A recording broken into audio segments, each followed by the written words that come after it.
I have been taking a Chinese class for the past 4 years of my academic career. While I've had great teachers throughout these last 4 years, the only word I have genuine confidence in saying is hello. There are numerous kids across America specifically that lack fluency in a second language. A second language isn't even taught in many schools nationwide. I believe this lack of empathy can create disharmony between students. And while a good number of schools teach languages such as French, Spanish, German, or ASL, there's a huge percentage of kids that never reach fluency then completely forget about the language in later years of adulthood. Foreign language learning can make it easier to understand the world and our seemingly large differences.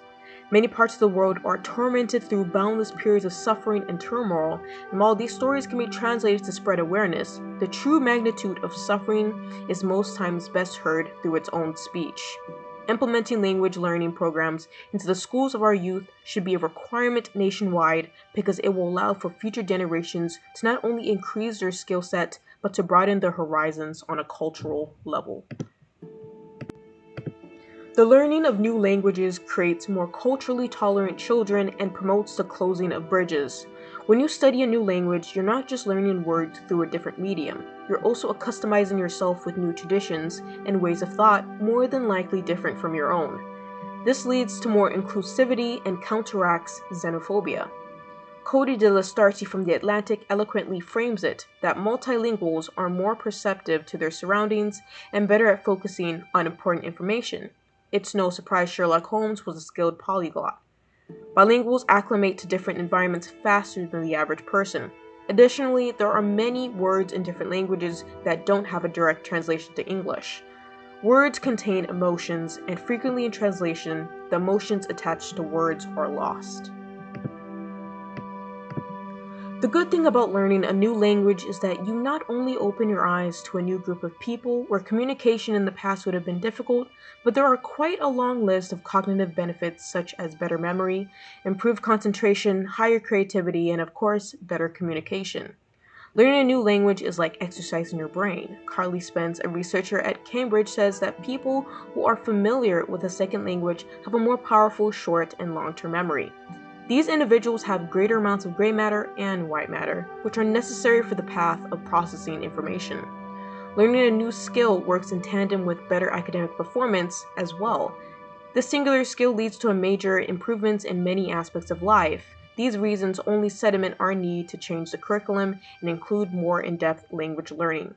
If such law were to be mandated, it would be less necessary to have a language requirement at the university level. For example, the University of Michigan requires all LSA students to have taken up to a fourth term of a language, tested out of a language, or have attended a school that was not primarily taught in English. Students with knowledge of a second language would not have to worry about this, nor the expenses that come with taking classes at the university level, and can pursue ventures that they are passionate about. Probably the biggest caveat of this whole shift is that we'll need to start implementing language learning at the primary level.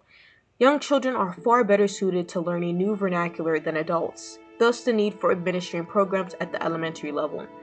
Known as a popular comparison, the phrase, "children are like sponges," holds great importance and is a phrase that still reigns true. Lindsay Patterson from the New York Times delves into her own research on this topic, stating that there's a term for that youthful time when the gates are easily lowered, the critical period. In neuroscience, the critical period is defined as a period of heightened plasticity when the brain can easily make new neural connections in response to all kinds of information. Once you've become an adult, this same type of plasticity is lost, and our minds become hardened by the experiences of life. It's not like adults can't become fluent in a second tongue, but it's extremely more difficult to experience the same immersion that kids fall into. Children have the added attributes of creativity, lack of self-doubt, and a brain that is still developing. Us adults have more limiting factors, the biggest being time. A popular way of thought could be, why address the problem of our kids not knowing a second language when kids these days can't even read? I think that problem specifically, though, is split into two realms between school systems and parents, who both share half of the blame. Parents are too busy to teach their children, and schools are forced to take up the slack that they themselves can't handle. So this problem is somewhat unrelated to the teaching of a second language, though still is a viable drawback. Another qualm to worry about is where will schools get the funds to administer these required programs? Many schools already don't have the funding to include certain AP or honor courses, not to mention teaching a whole different language at the primary level. While many might not agree with this sentiment, I believe that the government should allocate more funds into education than in other areas. In the year 2023, the government only spent 3.2% of its budget on education, but an almost overwhelming 13.9% on national defense. Even in 2020, amidst the horrors of COVID, public defense still received a whopping $75 billion more than the sector of health in the national budget. As a pacifist, I don't enjoy the idea of war nor military, but I can concede that it's a partial necessity. Though, it would be great if some of those funds could be transferred over to education to make schools in America more effective. I've always regretted my parents not teaching me my mother tongue. In my deepest and most pessimistic views, I know that I will most likely never be fluent in a second language.